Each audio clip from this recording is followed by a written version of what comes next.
Entendes o que estás lendo? O podcast que te leva através das páginas da Bíblia, livro por livro, capítulo por capítulo. Uma exposição bíblica emocionante.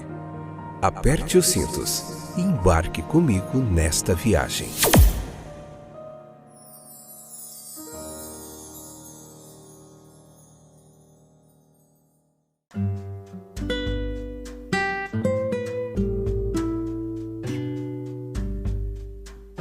Olá, meus queridos companheiros de viagem através das páginas da Bíblia. Eu sou o Fábio e este é mais um excepcional, fantástico episódio do podcast Entendes o que estás lendo. Deuteronômio capítulo 21, parte 1, episódio de número 741, nona temporada. E nesta nona temporada estamos vendo o livro de Deuteronômio, capítulo por capítulo, passo a passo, pouco a pouco, a gente tem seguido firmes e constantes no propósito de estudar a palavra de Deus. Você encontra esse trabalho pioneiro de um comentário bíblico em áudio aí em todos os distribuidores de podcasts que você procurar, podcast Entendes o que estás lendo, você encontra esse trabalho no YouTube também e ele está aí. É uma comunidade que cresce diariamente. Obrigado pela sua paciência, pela sua audiência. Você que sempre está conosco, você é sempre bem-vindo. Aqueles que estão chegando pela primeira vez também são bem-vindos. Que Deus abençoe grandemente a vida de vocês, que esse seja um espaço enriquecedor para abençoar a sua vida, transformar seu coraçãozinho, te renovar, te dar esperança e te edificar. Nosso propósito aqui é transmitir a palavra de Deus de forma gratuita no seu celular, tá bom? Vamos lá então? Hoje vamos falar da expiação por um pecado desconhecido, como que no mosaísmo ali, nas leis mosaicas, se procedia a esse respeito, para que aponta, né? Vamos falar também aí, vai ter muita cristologia de forma desse tipo e sombra do Antigo Testamento, como aponta para Cristo, e vai ser bem legal. Nós temos aqui, no versículo 1 ao 9 desse capítulo 21, um ritual que é aplicável a casos em que o assassinato não foi expiado pela apreensão e execução do assassino, como outros casos.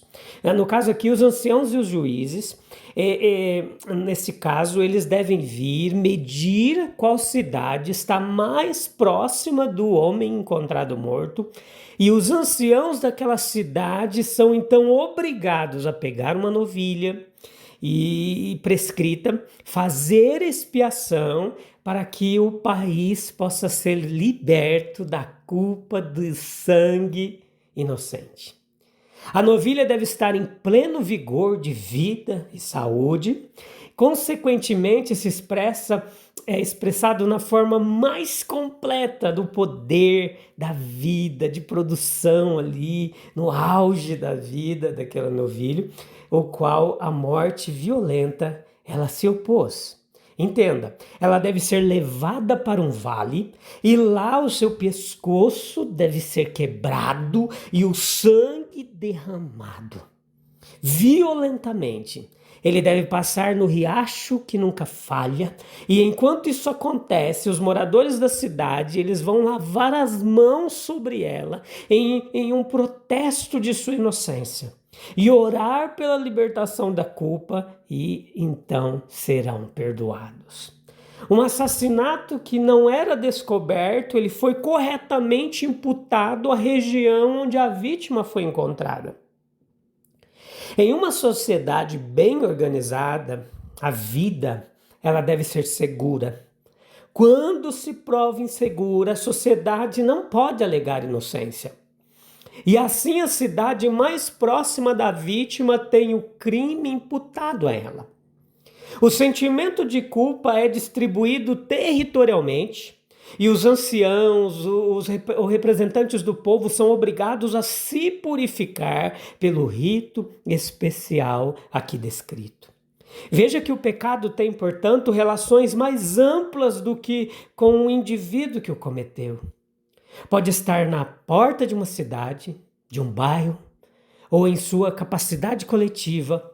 Eles são obrigados a lidar com isso.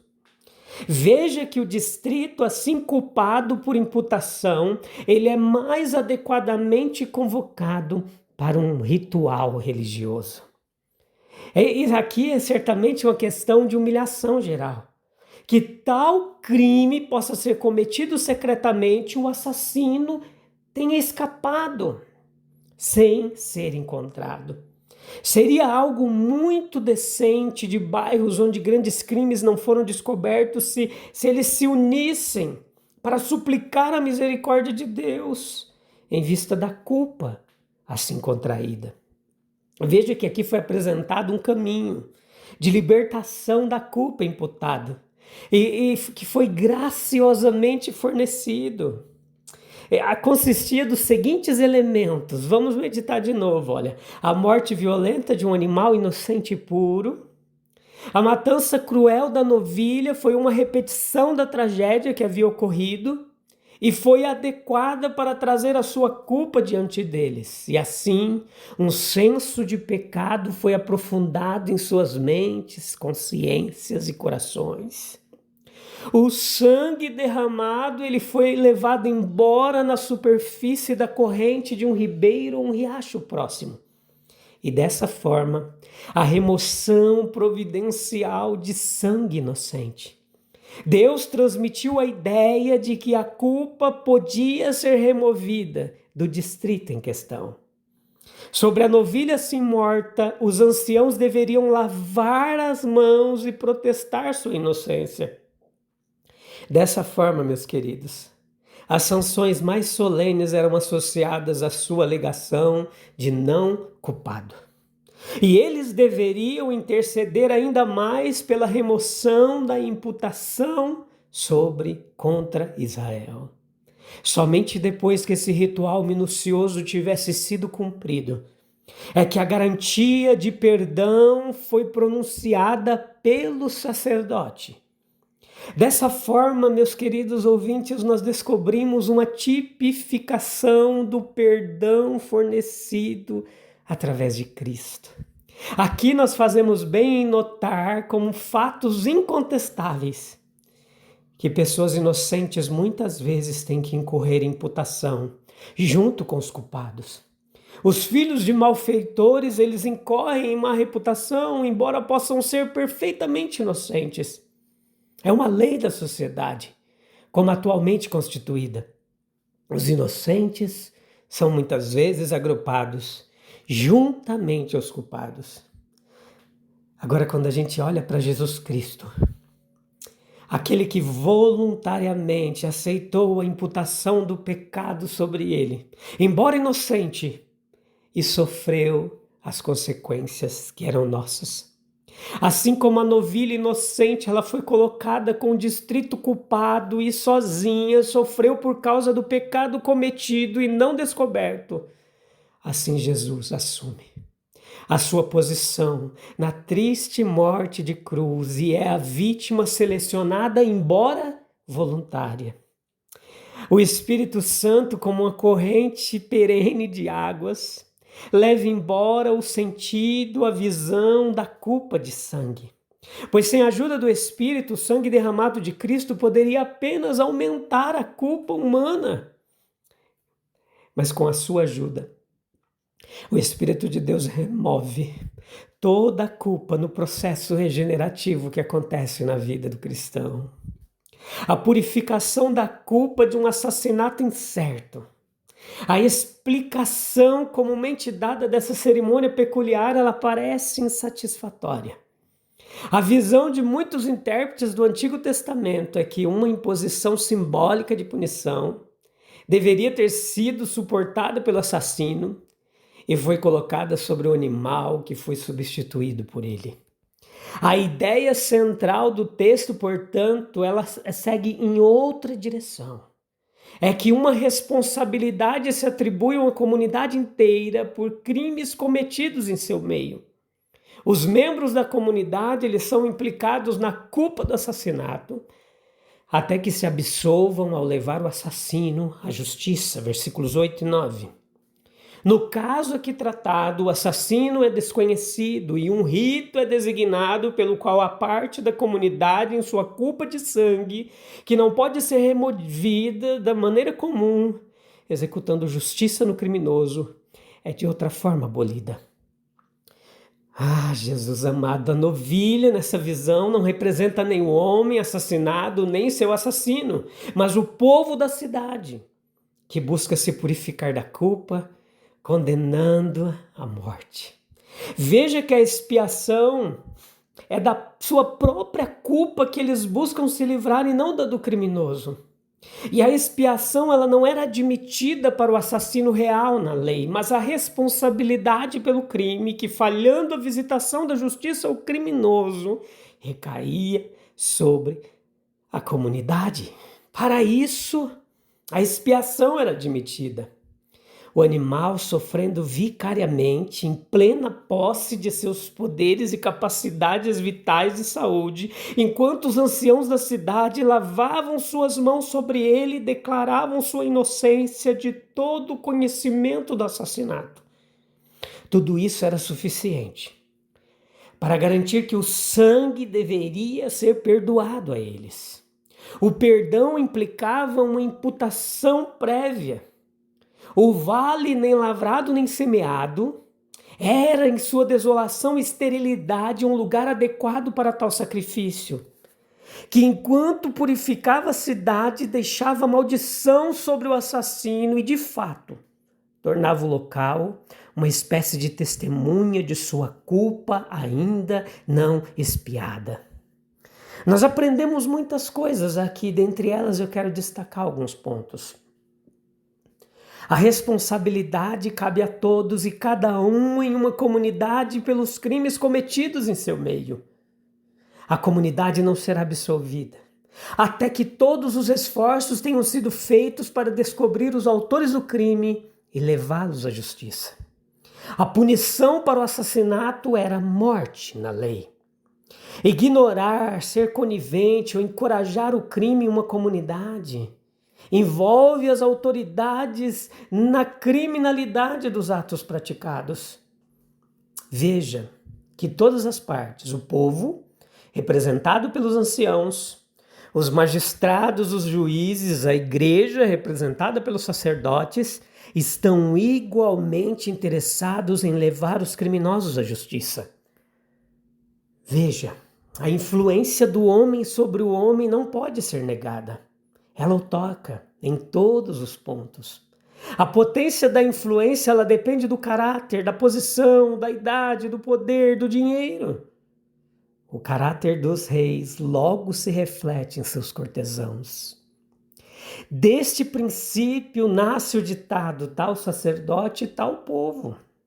Todo crime é covarde, vil, mesquinho, ele teme a luz e isso pode fornecer um teste para atos que estão perto dos limites da moralidade e admite questionamentos. Veja, se a luz feroz da opinião justa é temida, a coisa já está condenada.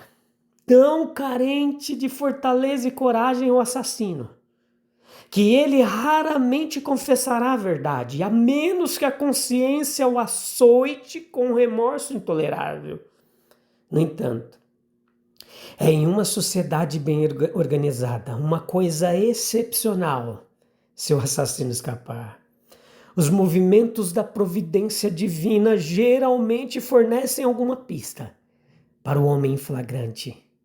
Ainda assim, se em meio às enfermidades do governo humano o culpado escapar, ele é passível de outra jurisdição, onde a ocultação se torna impossível. Veja, todo crime acabará sendo visto em um clarão de luz do meio-dia. Crime não é meramente lesão contra o indivíduo, é um ataque à sociedade. Veja, se o assassinato passar impunemente, nenhuma vida estará segura em breve. Na raça humana há uma solidariedade de interesse. Os homens constituem uma família. As cidades têm um caráter assim como pessoas. Os verdadeiros líderes na sociedade estão sobrecarregados com pesadas responsabilidades. É seu dever supremo promover um sentimento público saudável. E se esse sentimento não penetrar o suficiente para prevenir o crime, ele deve penetrar o suficiente para detectar o crime.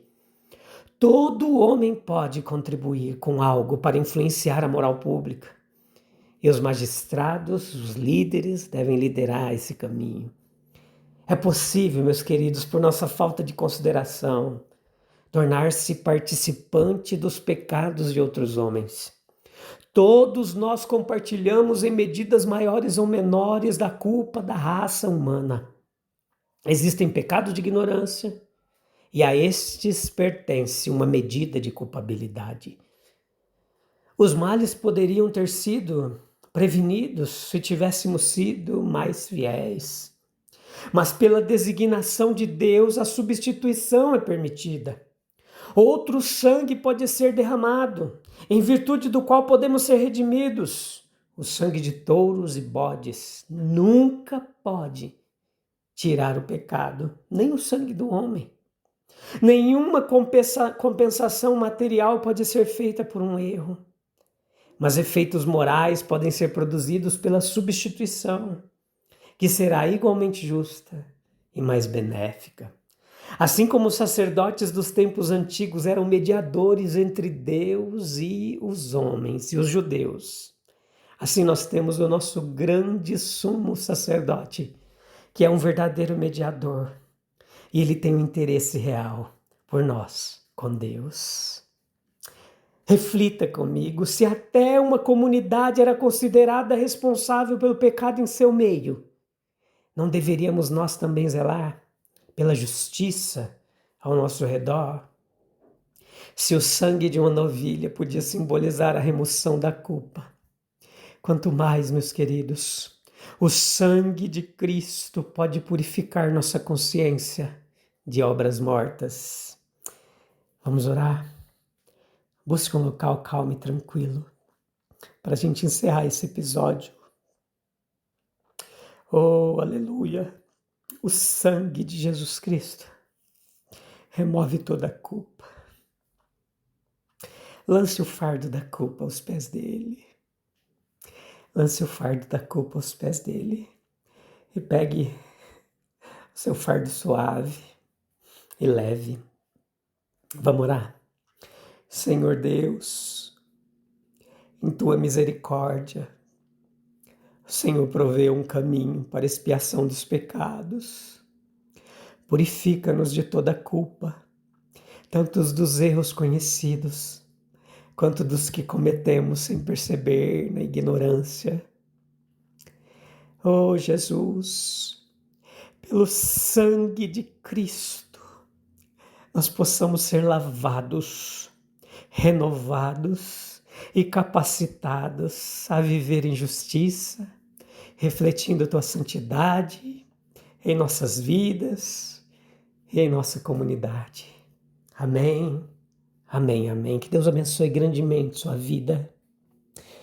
A gente volta no próximo episódio para continuar meditando na bendita, gloriosa, maravilhosa palavra de Deus. Obrigado, Jesus. Amém, amém e amém.